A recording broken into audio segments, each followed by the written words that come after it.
하나님의 말씀 함께 찾겠습니다. 오늘 함께 살펴볼 하나님의 말씀은 신약성경 디모데후서 3장 15절에서 17절까지 말씀입니다. 디모데후서 3장 15절에서 17절 오직 성경이라는 제목으로 우리 하나님 말씀 합독해서 읽겠습니다. 우리 신약성경 디모데후서 3장 15절부터 17절까지 우리 석절 말씀, 짧은 말씀 우리 한 목소리로 합독해서 석절 말씀 합독해서 읽겠습니다. 시작. 또 어려서부터 성경을 알았나니 성경은 능히 너로 하여금 그리스도 예수 안에 있는 믿음으로 말미암아 구원에 이르는 지혜가 있게 하느니라. 모든 성경은 하나님의 감동으로 된 것으로 교훈과 책망과 바르게 함과 의로 교육하기에 유익하니 이는 하나님의 사람으로 온전하게 하며 모든 선한 일을 행할 능력을 갖추게 하려 함이라. 아멘. 네, 여러분 아름다운 꽃밭을 망가뜨릴 수 있는 방법이 있습니다. 바로 그냥 가만히 내버려 두는 거예요. 가만히 내버려 두면 그 아름답게 자랐던 꽃밭도 잡초가 자라면서 저절로 그 꽃들이 아름다운 모습들이 망가지고 만다는 겁니다.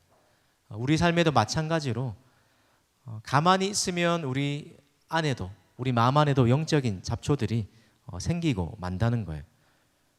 그래서 부패한 본성대로 아무렇게나 살고 싶고 또 내 뜻과 내 마음대로 내 육신에 원하는 대로 하고 싶은 습관이 아직도 남아있기 때문에 그런 영적인 잡초들을 가만히 내버려 두면 또 우리의 삶이 망가지고 만다는 겁니다. 영적인 이런 잡초들, 우리의 삶을 무너뜨린 것들, 그것들을 바로잡고 우리의 삶을 또 새롭게 하기 위해서 필요한 일이 있다면 그것이 무엇입니까? 화면에 보면 낯선 글자를 하나 띄워주세요. 네. 낯선 글자가 있는데 같이 답이 나와버렸는데 네, 종교개혁의 모토가 되는 그런 한 구호가 있습니다.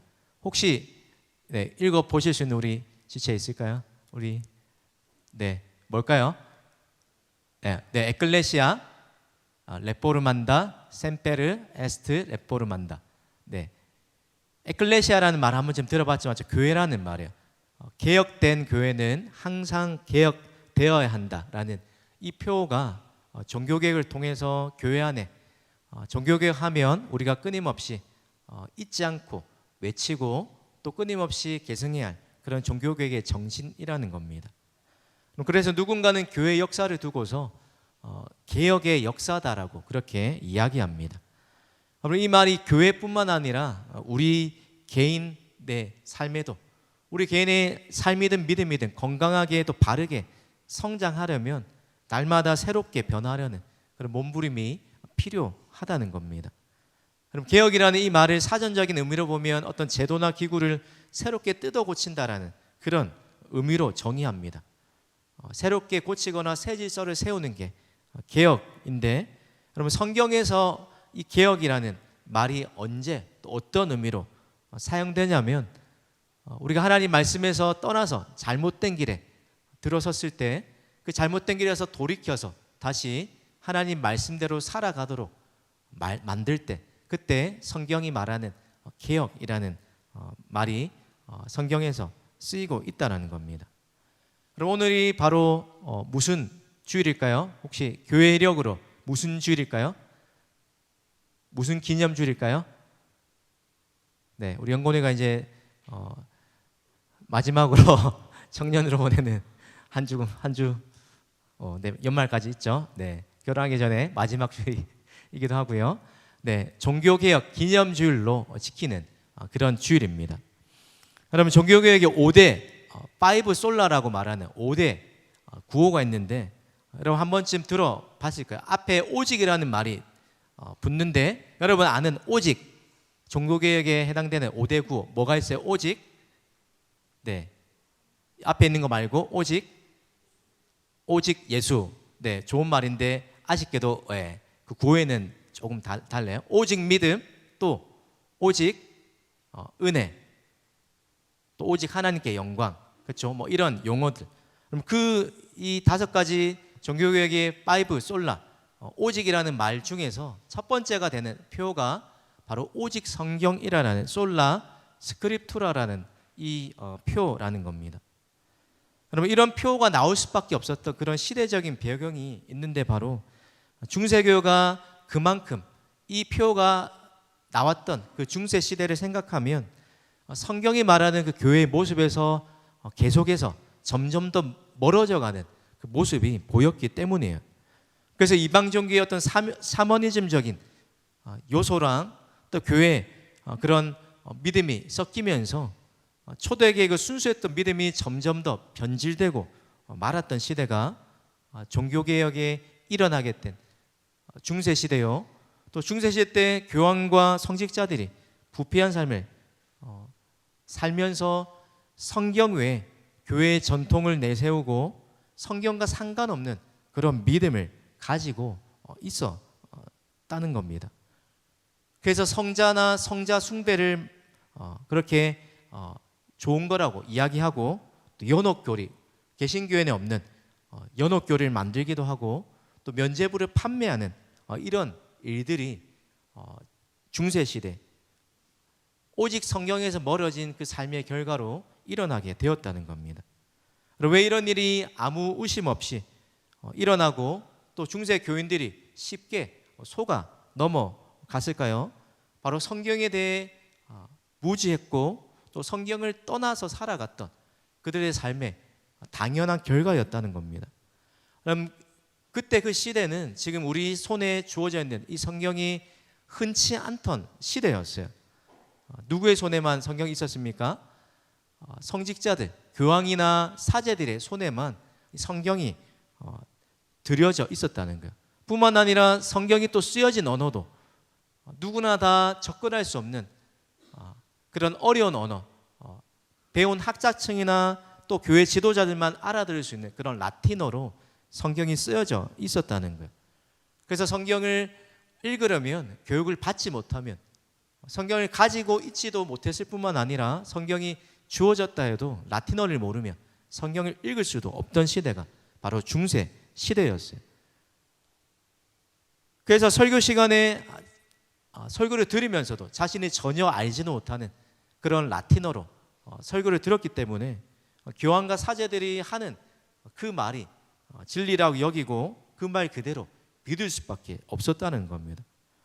그러면서 자연스럽게 성경의 권위보다 높아진 게 바로 교양의 권위였다는 겁니다. 그러다 보니까 성경에서 점점 멀어지고 또 잘못된 길로 나갈 수밖에 없는 그런 시대가 바로 중세의 시대였습니다. 이런 시대 속에서 수많은 교회의 개혁자들이 이런 변질된 교회를 또 변질된 믿음을 바로 세우기 위해서 몸부림쳤습니다. 그 대표적인 방법이 교회를 바로 세우기 위한 그 방법이 뭘까요? 인문주의 운동의 그런 표기도 하고요. 또 이것을 종교개혁에 접목시켜서 아드 폰테스라는 근원으로 근본으로 돌아가자라는 이런 운동을 펼치게 되었어요. 그러면 성도에게 우리에게 근간이 되는 것 그게 뭡니까? 바로 성경이죠. 그래서 이 용어를 차용해서 Back to the Bible 다시 성경으로 돌아가자라는 그 운동이 종교개혁이 외쳤던 중요한 그런 목표 중에 하나였다는 거예요.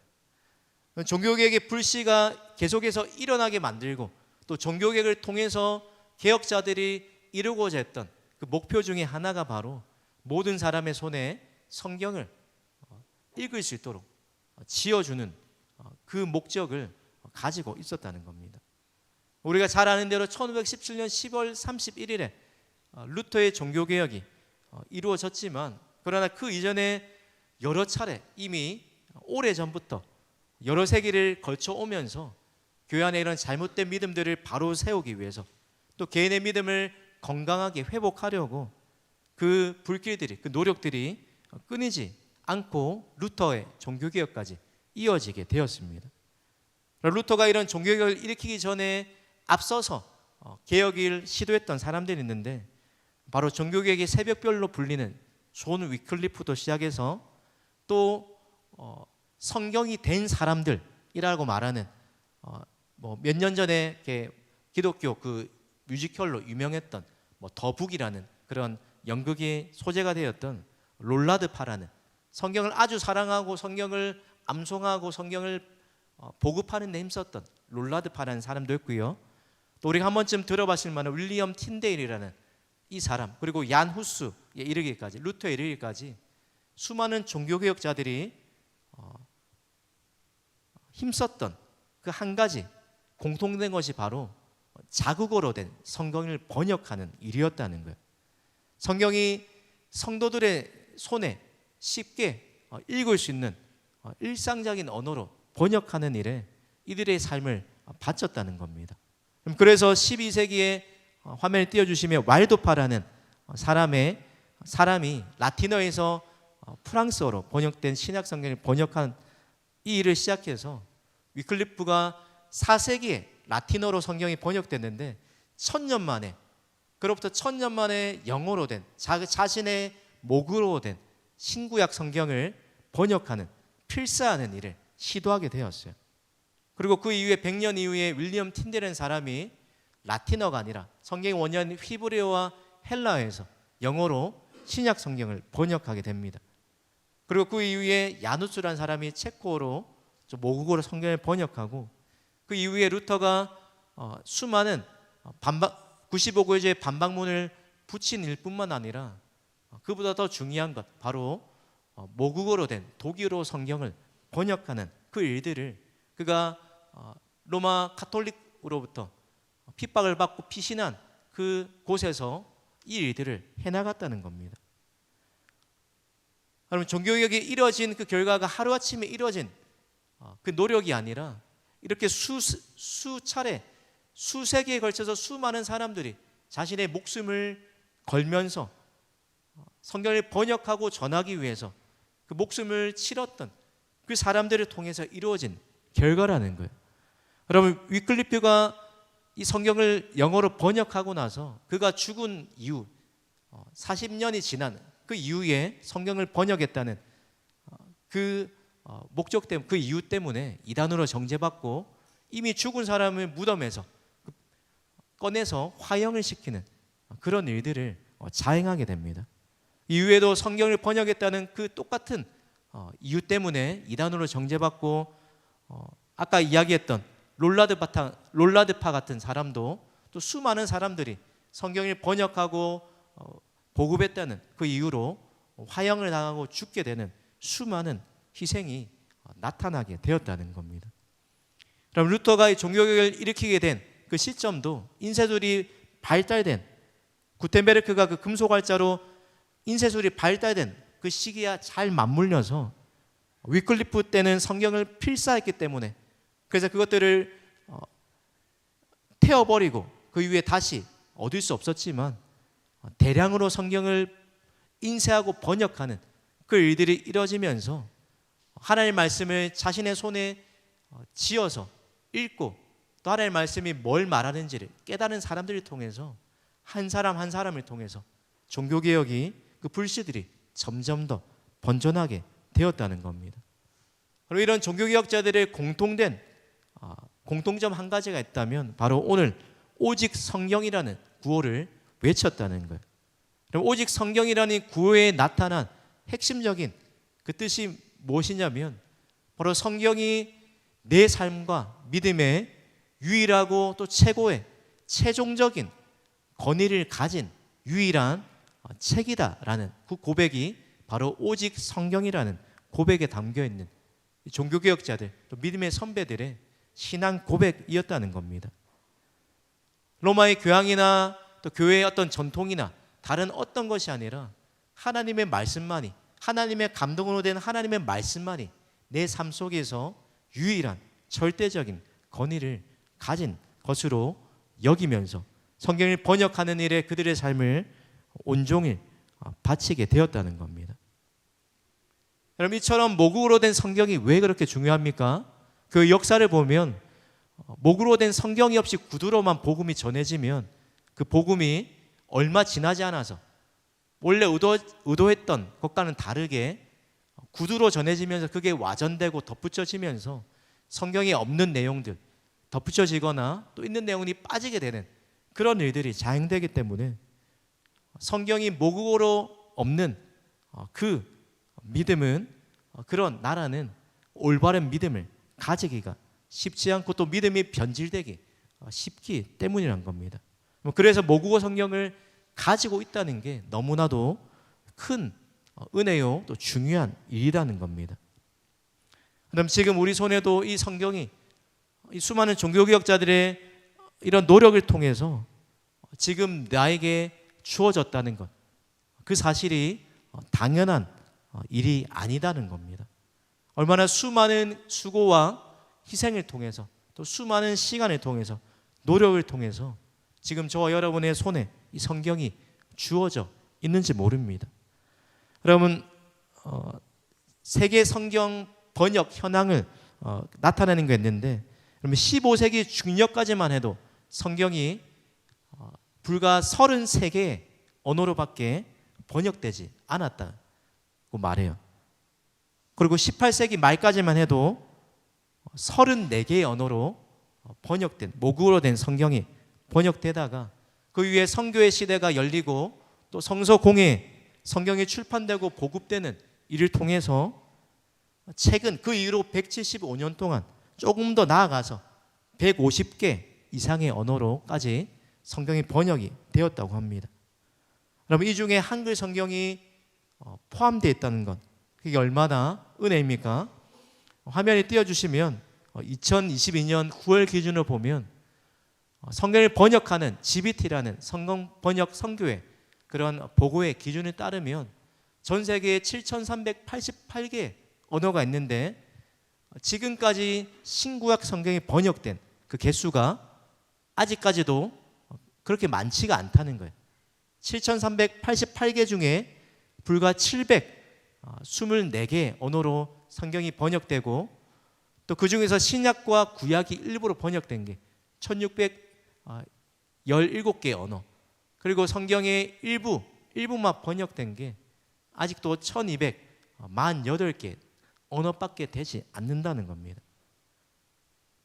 여러분, 어떤 선교지에 가서 하나님이 그토록 전능하시다면 왜 우리의 목으로 된 성경이 번역되지 않았습니까? 라는 이 말에 충격을 받고 도전을 받고 또 성경을 번역하는 그 GBT와 WBT라는 그 성경 번역의 선교가 시작이 되었습니다. 한국의 선교 역사도 보면 독특한 점 중에 하나가 바로 선교사들이 들어오기 전에 성경이 먼저 성도들의 손에, 사람들의 손에 오게 되었다는 거예요. 1882년에 또 중국 만주에서 쪽복음, 누가복음과 요한복음이 번역되고 출간돼서 선교사들이 들어오기 전에 먼저 들어오게 되고 또 일본에서 이수정이라는 사람이 성경을 또 쪽복음으로 번역해서 또 국내에 들어오게 되었어요. 그리고 선교사님들이 들어오게 된 그 시점을 통해서 또 성경이 차츰차츰 번역되어 가다가 1911년에 지금 우리가 가지고 있는, 지금은 개역개정으로 바뀌었지만 그때 최초의 한글 신구약 성경이 번역되는 그 일들을 통해서 우리나라의 그런 수많은 선교의 역사와 또 부흥의 디딤돌을 놓게 된 그런 역사를 우리 한국교회의 역사가 가지고 있다는 겁니다. 그럼 이런 사실을 우리가 생각해 보면 지금 저 여러분의 손에 하나가 아니라 여러 개로 번역되어 있는 성경이 있다는 게 얼마나 하나님의 특별한 은혜인지 모릅니다. 누군가 평생을 헌신한 그 결과로 지금 나에게 하나님의 말씀이 주어져 있다는 거예요. 그런데 과거보다 성경을 너무나도 쉽게 접할 수 있고 또 흔하게 접할 수 있는 그런 좋은 환경에 우리가 살고 있지만 성경이 여전히 우리의 손에서 멀어져 있지는 않습니까? 성경보다 더 가까이 우리의 삶에 깊이 침투해 있는, 우리의 삶에 영향을 미치는 것들이 더 많이 있다는 겁니다. 중세교회처럼 성경을 내 삶의 유일한 또 최고의 최종적인 권위를 여기기보다 다른 수많은 것들 중에 하나로, 오직이 아닌 여러 개 중에 하나로 그런 권위쯤으로 여기고 있는 모습이 우리 가운데도 있지는 않습니까? 하나님 말씀보다 다른 것이 내 삶에 더 높은 기준이요 더 높은 권위로 자리 잡고 있지는 않은지 우리 자신을 반추해 보아야 할 것입니다. 그럼 기억하십시오. 우리의 삶에 진정한 변화와 개혁을 꿈꾼다면, 그것이 일어나기 원한다면 우리의 삶의 유일한 기준과 최종적인 권위를 어디에 두어야 합니까? 하나님의 말씀에만 두어야 한다는 겁니다. 말씀을 유일한 기준으로 삼고 말씀을 거울로 삼아서 우리의 삶을, 우리의 믿음을 끊임없이 비추어 보면서 내 모습이 성경에서 벗어나 있지 않았는지, 하나님이 원하시는 성도의 삶에서 멀어져 있지는 않은지 끊임없이 비추어 볼 때, 그때 우리의 삶에서 하나님이 원하시는, 또 우리가 꿈꾸는 그러한 개혁, 그런 변화들이 일어나게 된다는 겁니다. 그럼 종교개혁을 영어로 더 레포메이션이라고 하는데, 그 어원에서 리폼의 뜻이 두 가지 의미가 있죠. 고치고 또 제거하는 그런 것들이 수반되는 일이 리폼의 그런 의미입니다. 마찬가지로 내 삶과 행동을 새롭게 고치고 또 하나님이 원하시는 모습에서 멀어진 것들을 제거하려면 하나님의 말씀을 기준 삼아서 내 삶을 바르게 세워나가는 그 일들이 끊임없이 필요하다는 겁니다. 오늘 디모데후서의 말세에 대한 징조를 이야기하면서 느닷없이 오직 성경에 관한 이야기를 15절부터 17절에 말미하고 있습니다. 왜 성경만이 우리에게 유일하고 최종적인 권위를 가집니까?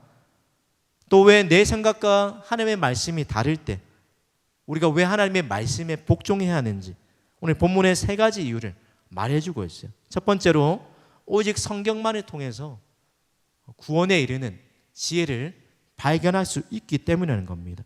이 말을 바꿔서 말하면 인간의 모든 문제의 유일한 답을 성경에서 얻을 수 있기 때문이라는 겁니다. 두 번째로 오직 성경을 통해서 하나님의 감동으로 된, 영감으로 된 이 성경을 읽고 듣고 가까이 할 때 그 말씀을 통해 우리의 삶에 진정한 변화가 가능하기 때문이에요. 마지막 세 번째로 오직 성경을 통해서 하나님의 사람으로, 하나님이 원하시는 믿음의 온전한 분량으로 자라가고 또 온전히 세워질 수 있는 그 유일한 방편이 오직 성경을 통해서이기 때문이라는 겁니다. 사랑하는 여러분, 저 여러분의 삶에서 이 세상 그 어떤 것보다 더 유일하고 최고의 권위로 성경이 자리 잡고 있습니까? 오늘 종교개혁 기념주를 보내면서 다시 한번 우리 안에 이 설교를 통해서 우리에게 고백될 한마디, 성경이 어떻게 우리 손에 오게 되었고 또 성경이 목으로 된 성경을 가지고 있다는 것이 얼마나 또 큰 은혜인지를 우리가 알게 되었다면 다시 한번 끊임없이 하나님 앞에서 우리의 삶을 새롭게 세우는, 또 하나님의 사람을 온전케 하는 이 성경을 우리도 그 찬양의 고백처럼 이 성경심이 사랑합니다라는, 또 이 말씀에 따라서 나의 삶의 유일한 기준과 최종적인 권위로 삼겠습니다라는 그 고백이, 그 결단들이 회복돼야 할 줄로 믿습니다. 우리의 삶에서 하나님의 말씀의 능력이 경험되어지고 다시 한번 우리의 삶에 무너지고 또 빗나갔던 하나님께서 원하시는 모습과 반대되는 모습에 걸어가고 있는 우리의 삶을 새롭게 하려면 다시 성경으로 돌아가는 길밖에 없습니다. 그럼 성경을 어떻게 대해야 합니까? 우리 마지막 신약 성경 두 구절 말씀을 읽고 우리 설교를 마무리하겠습니다. 우리 화면에 있는 데살로니가전서 2장 13절과 사도행전 말씀을 함께 읽고 말씀을 마무리합니다. 시작. 이러므로 우리가 하나님께 끊임없이 감사함은 너희가 우리에게 들은 바 하나님의 말씀을 받을 때에 사람의 말로 받지 아니하고 하나님의 말씀으로 받음이니 진실로 그러하도다. 이 말씀이 또한 너희 믿는 자 가운데서 역사하느니라. 사도행전 17장입니다. 베레아에 있는 사람들은 데살로니가에 있는 사람들보다 더 너그러워서 간절한 마음으로 말씀을 받고 이것이 그러한가 하여 날마다 성경을 상고함으로. 여러분, 이 두 구절 말씀을 통해서 하나님의 말씀이 그 역사한 것들을 체험하려면 듣는 것도 너무나 중요하지만 또 바른 말씀의 선포와 함께 우리에게 이미 주어진, 우리 손에 들려져 있는 이 성경을 수시로 우리가 읽고 보고 쓰고 암송하고 가까이 하는, 우리 안에 체하는 그 일들을 통해서 하나님의 말씀의 능력을 체험하게 되고 또 하나님의 사람으로 온전케 된다라고 이야기합니다. 그럼 바라기는 또 얼마 남지 않는 또 올 한 해, 또 이제 또 새롭게 시작될 또 11월 한 달 동안도 우리 안에 우리에게 주신 이 성경의 가치를 알고 오직 성경을 통해서만 우리의 삶이 온전케 될 수 있다는 사실을 기억하면서 다시 한번 하나님의 말씀을 사랑하는 그 귀한 모습이 저 여러분의 삶 가운데, 우리 진솔 공동체 가운데 있게 되기를 우리 주님의 이름으로 축복합니다.